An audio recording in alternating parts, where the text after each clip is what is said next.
Hello' ছাত্ৰছাত্ৰীসকল স্বাগতম জনাইছোঁ আমাৰ ইউটিউব চেনেল এক্সাম গুৰু আছামিজলৈ। গতিকে ছাত্ৰছাত্ৰীসকল আজি তোমালোকৰ সন্মুখত লৈ আহিছোঁ খুবেই ইম্পৰ্টেণ্ট তোমালোকৰ বিজ্ঞান যিটো ছাবজেক্ট আছে বিজ্ঞান ছাবজেক্টৰ আটাইতকৈ গুৰুত্বপূৰ্ণ 45টা MCQ আজি তোমালোকৰ লগত এইটো ভিডিঅ'ত আলোচনা কৰিম।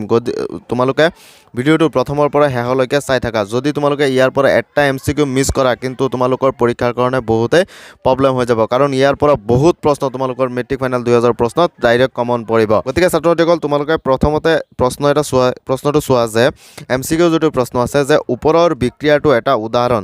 ছাত্ৰছাত্ৰীসকল তোমালোকৰ এইটো বিক্ৰিয়া ইয়াত দিয়া আছে, কিন্তু পৰীক্ষাত বেলেগ বিক্ৰিয়াও দিব পাৰে তোমালোকৰ চেপ্টাৰৰ প্ৰথম যিটো চেপ্টাৰ আছে।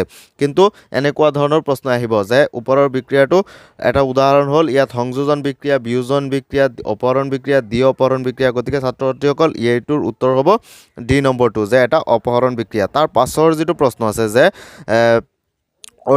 অৰ্জিনতাৰ চিকিৎসাৰ বাবে তলৰ কোনটো ধৰণৰ ঔষধ ব্যৱহাৰ কৰা হয়? গতিকে ইয়াৰ উত্তৰটো হ'ব অম্লনাশক। তাৰ পিছৰ প্ৰশ্নটো চোৱা যে তলৰ কোনটো ক্ষেত্ৰত প্ৰতিস্থাপিত বিক্ৰিয়াটো ঘটিব? এইটো এটা ইম্পৰ্টেণ্ট প্ৰশ্ন। ইয়াত অপশ্যন আছে NaCl দ্ৰৱ আৰু কপাৰ ধাতু, MgCl দ্ৰৱ আৰু এলুমিনিয়াম ধাতু। গতিকে ইয়াৰ উত্তৰটো হ'ব যিটো ডি নম্বৰ আছে AgNO3 দ্ৰৱ আৰু কপাৰ ধাতু। তাৰপিছৰ 4 নম্বৰ যিটো প্ৰশ্ন আছে তোমালোকে চোৱা ইয়াতে যে কাৰ্বনে আন কাৰ্বন পৰমাণুৰ লগত বান্ধনি সৃষ্টি কৰি দীঘল শৃংখলেৰে বৃহৎ আকাৰৰ অণু গঠন কৰিব পাৰে। এই ধৰ্মটোক কোৱা হয়, গতিকে ছাত্ৰছাত্ৰীসকল কেটিনেশ্যন ধৰ্ম। তোমালোকৰ কেটিনেশ্যন ধৰ্মটো এইটো বহুত ইম্পৰ্টেণ্ট তোমালোকৰ মেট্ৰিক ফাইনেল 2024ৰ কাৰণে। তাৰপিছত চোৱা তোমালোকে যে পৰ্যায়বৃত্ত তালিকাৰ পৰ্যায়বৃত্তত বাওঁফালৰ পৰা সোঁফাললৈ যাওঁতে এইটো তোমালোকে সকলোৱে জানা, এইটো কি হ'ব ইয়াৰ উত্তৰটো হ'ব তোমালোকে যে চি নম্বৰটো, যে পৰমাণুবোৰ সিহঁতৰ যোজক ইলেক্ট্ৰন অধিক সহজে হেৰুৱায়। তাৰপিছৰ যিটো 6 নম্বৰ প্ৰশ্ন আছে যে যি প্ৰক্ৰিয়াৰ দ্বাৰা স্বপোষী জীৱৰ কাৰ্বন আৰু শক্তিৰ প্ৰয়োজনীয়তা পূৰ্ণ কৰা হয় তাক কি বোলে? সালোকসংশ্লেষণ বোলে। এইটো ইম্পৰ্টেণ্ট প্ৰশ্ন তোমালোকৰ মেট্ৰিক ফাইনেল 2024ৰ বাবে। ইয়াৰ পাছৰ প্ৰশ্নটো চোৱা ছাত্ৰীসকল যে অগ্নাশয়ে ক্ষৰণ কৰা হৰম'বিধ। গতিকে ইয়াৰ উত্তৰটো হ'ব ইনচুলিন। তাৰ পিছৰটো হ'ব বায়'ফাইলাম আৰু দুপৰটেঙাত হোৱা প্ৰজননৰ তলৰ কোনটো উদাহৰণ? গতিকে ইয়াৰ উত্তৰটো হ'ব বি নম্বৰটো আংগিক বিস্তাৰণ। তাৰপিছত প্ৰশ্নটো চোৱা যে তলৰ কোনযোৰ যৌন ক্ৰমজমে এটি ছোৱালী শিশুক সূচায়? গতিকে এইটো সকলোৱে জানা, ইয়াৰ উত্তৰটো হ'ব XX। তোমালোকৰ ইয়াত ছোৱালী বুলি দিছে পৰীক্ষাত, ল'ৰাৰ বুলি আহিব পাৰে। যদি ল'ৰাৰ আহিলে হয় তেনেহ'লে হ'ব XY। তাৰপিছত 10 নম্বৰ যিটো প্ৰশ্ন আছে যে অৱতল দাপোল এখনে গঠন কৰা প্ৰতিবিম্বটো থিয় আৰু লক্ষ্যবস্তুতকৈ ডাঙৰ পোৱা গ'ল। লক্ষ্যবস্তুটোৰ অৱস্থান ক'ত হ'ব লাগিব? গতিকে ইয়াৰ উত্তৰ হ'ব ডি নম্বৰ যিটো অপশ্যন আছে, যে দাপোনৰ মেৰু আৰু তাৰ মুখ্য ফকাছৰ মাজত। তাৰ পিছৰ প্ৰশ্নটো চোৱা তোমালোকে 11 নম্বৰ প্ৰশ্নটো নিয়মীয়া দৃষ্টিৰ সদ্য প্ৰাপ্তবয়স্কৰ বাবে স্পষ্টকৈ দেখা ন্যূনতম দূৰত্ব। এইটো ইম্পৰ্টেণ্ট প্ৰশ্ন তোমালোকৰ মেট্ৰিক ফাইনেল 2024ৰ বাবে। গতিকে ইয়াৰ উত্তৰটো হ'ব চি নম্বৰটো 25 চেণ্টিমিটাৰ। তাৰপিছৰ প্ৰশ্নটো চোৱা যে এটা বৈদ্যুতিক বাল্ব 220 ভল্টৰ আৰু 100 ৱাটৰ চিহ্নিত কৰা হৈছে। যেতিয়া 110 ভল্টত ইয়াক ব্যৱহাৰ কৰা হয়, ই লোৱা ক্ষমতা হ'ল, ইয়াৰ ক্ষমতাটো হৈ যাব তোমালোকৰ ক্ষমতাৰ যিটো ফৰ্মুলা আছে, ফৰ্মুলাত বহালে তোমালোকে পাই যাবা যে 25 ৱাট। তাৰ পিছৰ প্ৰশ্নটো চোৱা যে শস্য বৰ্তনী হোৱাৰ সময়ত বৰ্তনীটোৰ প্ৰবাহ, ইয়াৰ উত্তৰটো হ'ব বোজন পৰিমাণে বৃদ্ধি পায়, যিটো তোমালোকৰ চি নম্বৰ অপশ্যন আছে। তাৰ পিছৰ প্ৰশ্নটো চোৱা যিটো 14 নম্বৰ প্ৰশ্ন আছে যে তলৰ কোনটো এটা আদৰ্শ ইন্ধনৰ চৰ্ত নহয়? ইয়াৰ উত্তৰটো হ'ব প্ৰচুৰ পৰিমাণে ধোঁৱা উৎপন্ন কৰা, চি নম্বৰ অপশ্যনটো। তাৰ পিছৰ প্ৰশ্নটো চোৱা যে তলৰ কোনবিধ প্ৰজাতি জীৱ অনিম্নীকৰণ? গতিকে এনেকুৱা ধৰণৰ প্ৰশ্ন তোমালোকৰ পৰীক্ষাত আহি যাব পাৰে। গতিকে ছাত্ৰছাত্ৰীসকল ইয়াৰ উত্তৰটো হ'ব প্লাষ্টিক। তাৰ পিছৰ যিটো প্ৰশ্ন আছে 16 নম্বৰ যিটো প্ৰশ্ন আছে যে তলৰ কোনটো বনাঞ্চলৰ লগত জড়িত এটা অংশীদাৰ নহয়? গতিকে ইয়াৰ উত্তৰটো হ'ব কৃষকসকল। তাৰ পিছৰ প্ৰশ্নটো আছে যে দ্যুতি থকা অধাতুটো হ'ল, ইয়াৰ উত্তৰটো হ'ব আয়ডিন, ডি নম্বৰটো হ'ব ইয়াৰ উত্তৰ। ছাত্ৰছাত্ৰীসকল ইয়াৰ পাছৰ প্ৰশ্নটো চোৱা যে ইথানলৰ পৰা অসম্পৃক্ত খাদ্য কাৰ্বন ইথিন প্ৰস্তুত কৰিবলৈ তলৰ কোনটো নিৰোধক পদাৰ্থ হিচাপে ব্যৱহাৰ কৰা হয়? গতিকে ইয়াৰ উত্তৰটো হ'ব গাঢ় H2SO4। তাৰ পিছৰ প্ৰশ্নটো চোৱা যে মানুহৰ শৰীৰত খাদ্যৰ শোষণৰ স্থান ইয়াত ভিলাই। তাৰ পিছৰ প্ৰশ্নটো ডিম্বকৰ দিশত পৰাগনলীৰ বৃদ্ধি তলৰ কোনটো পৰিঘটনা এটা উদাহৰণ? গতিকে ইয়াৰ উত্তৰটো হ'ব ৰসায়নোবেগী।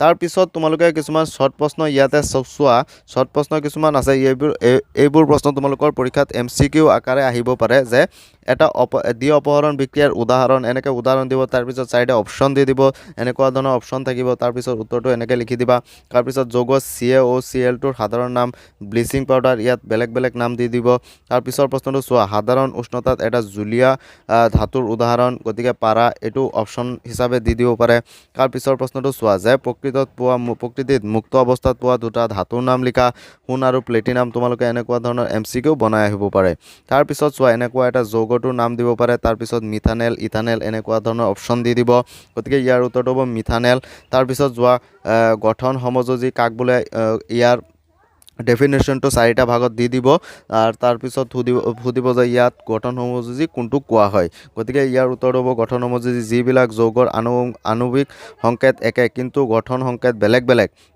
তেনে যৌগক গঠন সমযোজী যৌগ বোলা হয় ইয়াৰ পাছতে ছাত্ৰ-ছাত্ৰীসকল আৰু কেইটামান MCQ চোৱা এইটো MCQ কিতাপতে আছে যে এটা দ্ৰৱই গুৰি কৰি লোৱা কণীৰ খোলাৰ সৈতে বিক্ৰিয়া কৰি এটা গেছ উৎপন্ন কৰে গেছটোৱে চূণ পানী ঘোলা কৰে দ্ৰৱটোত থাকে গতিকে ইয়াৰ উত্তৰটো হ'ব HCl তাৰ পিছৰ প্ৰশ্নটো চোৱা তলৰ কোনটো ধাতুই পানীৰ সৈতে মুঠেই বিক্ৰিয়া নকৰে ইয়াৰ উত্তৰটো হ'ব তাম তাৰপিছত বিউটেনৰ অণু এটা থাকে 9টা সহযোজী বান্ধনী 4টা সহযোজী বান্ধনী 10টা সহযোজী বান্ধনী গতিকে ইয়াৰ উত্তৰটো হ'ব C নম্বৰটো 13টা সহযোজী বান্ধনী তাৰপিছৰ প্ৰশ্নটো চোৱা তলৰ কোনটো মৌলৰে ইলেক্ট্ৰনেৰে পূৰ্ণ দুটা কক্ষ আছে গতিকে ইয়াৰ উত্তৰ হ'ব নিয়ন C নম্বৰ অপশ্যনটো তাৰপিছত চোৱা পাকস্থলী গ্ৰন্থিয়ে নিঃসৰণ কৰা উৎসেচকবিধ হ'ল পেপচিন তাৰপিছত প্ৰশ্নটো আছে যে মগজুৰ কোন অংশই দেহ লৰচৰ আৰু সমতা ৰক্ষা কৰাত সহায় কৰে ইয়াৰ উত্তৰটো হ'ব চেৰিবেলাম এইটো ইম্পৰ্টেণ্ট প্ৰশ্ন তোমালোকৰ মেট্ৰিক ফাইনেল 2024ৰ বাবে তাৰ পিছৰ প্ৰশ্নটো তোমালোকে চোৱা যে তলৰ কোনটো প্ৰক্ৰিয়াৰে এমিবাই প্ৰজনন কৰে ইয়াৰ উত্তৰটো হ'ব বিভাজন তাৰ পিছৰ প্ৰশ্নটো হৈছে যে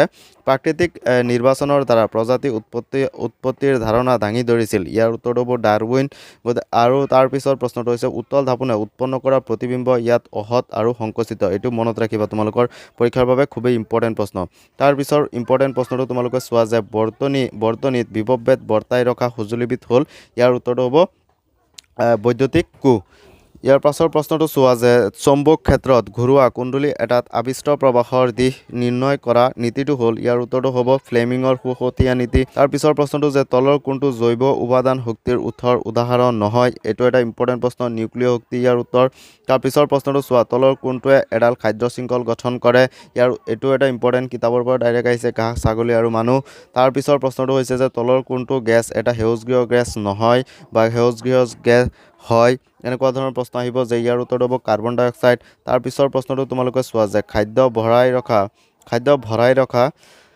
ইয়াৰ পাছৰ প্ৰশ্নটো চোৱা যে খাদ্যবস্তু ভৰাই ৰখা পাত্ৰবোৰত টিনৰ প্ৰলেপ দিয়া হয় জিংকৰ নহয় কিয়নো ইয়াৰ উত্তৰটো হ'ব জিংক টিনতকৈ অধিক সক্ৰিয় তাৰ পাছৰ প্ৰশ্নটো চোৱা 3টা কাৰ্বন যৌগ প্ৰপানেলত থকা কাৰ্যকৰী মূলকটো হ'ল ইয়াৰ উত্তৰটো হ'ব এলডিহাইড তাৰ পাছৰ প্ৰশ্নটো তোমালোকে চোৱা সকলো জীৱৰে কোষত শ্বসনৰ প্ৰথম স্তৰত গ্লুক'জৰ বিশ্লেষণৰ ফলত তলৰ কোনবিধ যৌগ উৎপন্ন কৰে ইয়াৰ উত্তৰটো হ'ব পাইৰুভেট তাৰ পিছৰ প্ৰশ্নটো তোমালোকে লাষ্টৰ যিটো প্ৰশ্ন আছে এই প্ৰশ্নটো তোমালোকে চোৱা যে কেন্দ্ৰীয় স্নায়ুতন্ত্ৰ আৰু শৰীৰৰ আন অংশৰ মাজত সংযোগ স্থাপন কৰা তন্ত্ৰবিধ হ'ল ইয়াৰ উত্তৰ হ'ব প্ৰান্তীয় স্নায়ুতন্ত্ৰ গতিকে ছাত্ৰ-ছাত্ৰীসকল আজিৰ ভিডিঅ'টো আছিল ইমানেই যদি ভিডিঅ'টো চাই অলপো ভাল পালা তেনেহ'লে ভিডিঅ'টোত এটা লাইক কৰি দিবা আৰু আমাৰ চেনেলত যদি নতুনকৈ আহিছা তেনেহ'লে প্লিজ আমাৰ চেনেলটো ছাবস্ক্ৰাইব কৰি দিবা আৰু ছাত্ৰ-ছাত্ৰীসকল তোমালোকৰ এনেকুৱা ধৰণৰ MCQ ভিডিঅ' আৰু আহিব তোমালোকে আমাৰ চেনেলটো ছাবস্ক্ৰাইব কৰি বেল আইকনটো প্ৰেছ কৰি ৰাখিবা যাতে এনেকুৱা ধৰণৰ MCQৰ ভিডিঅ' আহিলে তোমালোকে লগে লগে পাই যোৱা